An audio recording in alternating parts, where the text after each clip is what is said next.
الگ پہچان کے لیے کہ فلانا جو ہے اس کا مطلب پتہ چلے کہ یہ فلانا اس کا ہے جی جی ملتا. تو اس کے بارے میں یہ آیت ہے کوئی لکھی ہوئی تھی؟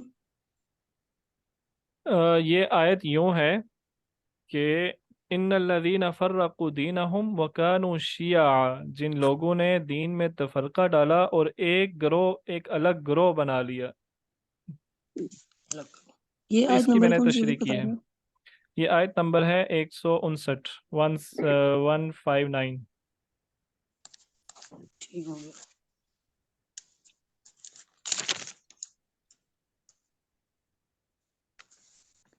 ہاں جی، اور کوئی کوشچن؟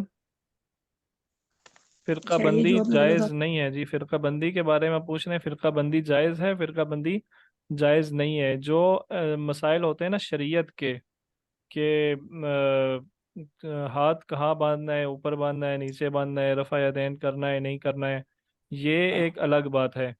لیکن کسی ایک چیز کو مخصوص کر لینا اپنے لیے اور باقیوں کو غلط کہنا شروع کر دینا، یہ بات صحیح نہیں ہے.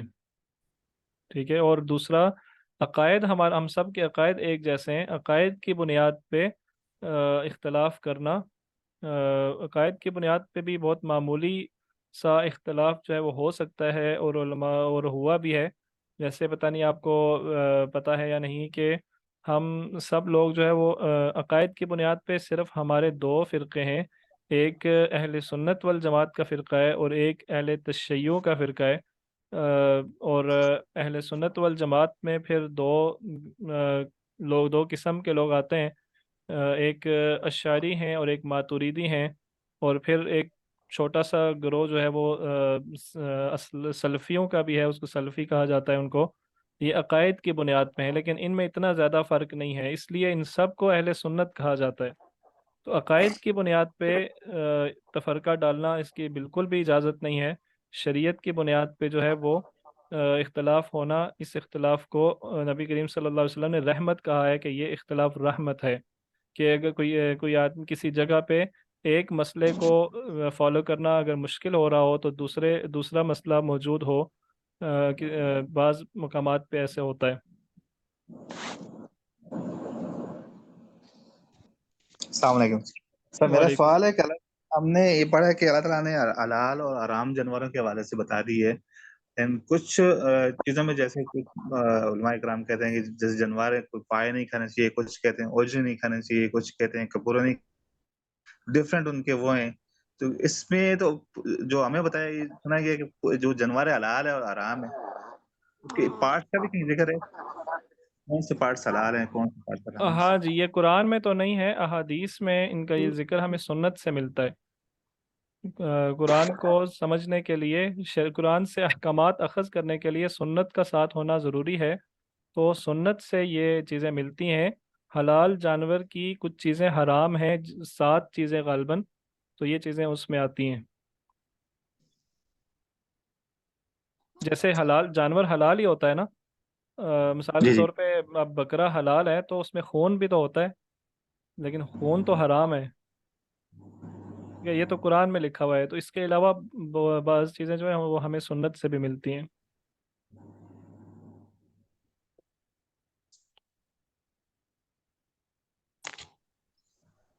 اچھا یہ آپ نے بولا تھا جی جی. ہدایت یافتہ اور گمراہ لوگوں کا فرق، کہ جو مطلب ایسے ہم دیکھ سکتے ہیں کہ جو اللہ تعالیٰ کی طرف سے ہدایت یافتہ ہے اس کا اللہ تعالیٰ اسلام کے لیے سینہ کھول دیتے ہیں، اور جو گمراہ لوگ ہیں وہ دور بھاگتے ہیں اس سے.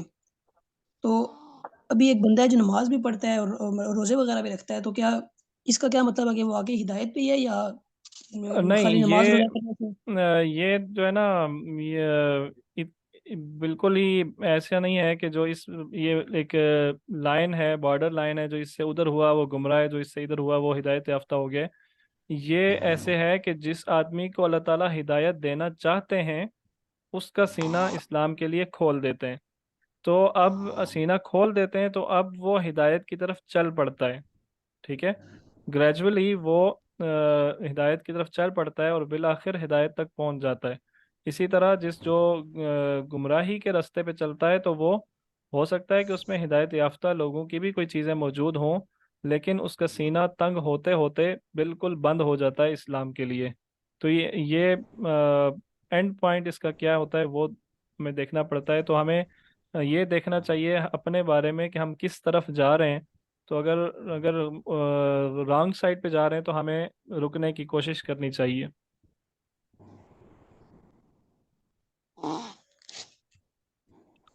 دعائے قنوت کا آپ نے پوچھا ہے کون سی پڑھنی چاہیے. دعائے قنوت ایک نہیں ہے، بہت سی دعائے قنوت ہیں مسنون. آپ ان میں سے کوئی بھی پڑھ سکتے ہیں، کوئی ایک پڑھنا کوئی ایک مخصوص نہیں ہے اس کے لیے. آپ اگر سر یوٹیوب پہ یہ پوچھنا چاہ رہی تھی کہ ہاں جی یہ اللہم اہدینی فیمن ہدی یہ والی، یا پھر جو ہم لوگ اللہم انا نستعینک کا جو کامن ہے ہم لوگوں کی سب دونوں پڑھتے ہیں دونوں ٹھیک ہیں، دونوں پڑھ سکتے اچھا ہیں. ٹھیک ٹھیک. یہ ہم نے نا نماز کو بہت ہی مخصوص کر رکھا ہے اپنے لیے بہت سی جگہوں پہ. بہت سے لوگوں کو یہ نہیں پتا کہ نماز کے آخر میں جو ہم دعا مانگتے ہیں یہ کون سی دعا ہے؟ اللہم ربنا، ہاں جی، ربنا آتنا فی الدنیا نہیں. ربنا جا- آتنا فی الدنیا۔ نماز کے آخر میں ہم کون سی دعا پڑھتے ہیں؟ رب رب جعلنی جعلنی پڑھتے ہیں. مقیم الصلاۃ ومن ذریتی ربنا وتقبل دعا. بہت سے لوگوں کو یہ نہیں پتا کہ نماز کے آخر میں صرف ایک یہی دعا پڑھنا جو ہے یہ ایسا نہیں ہے کہ صرف ہم یہی دعا پڑھنی چاہیے، اس کے علاوہ کوئی اور دعا نہیں پڑھ سکتے. آپ نماز کے آخر میں کوئی بھی مسنون دعا مانگ سکتے ہیں، کوئی بھی قرآنی دعا مانگ سکتے ہیں، اور ایک سے زیادہ دعائیں بھی مانگ سکتے ہیں. آپ بے شک آدھا گھنٹہ بیٹھ کے دعائیں مانگتے رہے نماز کے آخری حصے میں، تو یہ جائز ہے بالکل. اور اسی طرح ہمیں یہ بھی نہیں پتا کہ رکوع سے کھڑے ہو کے سمیع اللہ لمن حمیدہ ربنا لک الحمد اس کے علاوہ بھی کچھ پڑھا جا سکتا ہے. اس کے علاوہ بہت سے اذکار ہیں جو پڑھے جا سکتے ہیں. اور ہمیں یہ بھی نہیں پتا کہ دو سجدوں کے درمیان میں بیٹھ کے بھی کوئی دعائیں مانگنی چاہیے، اور سجدوں میں کیا پڑھنا چاہیے، رکوع میں کیا پڑھنا چاہیے. یہ تو علماء نے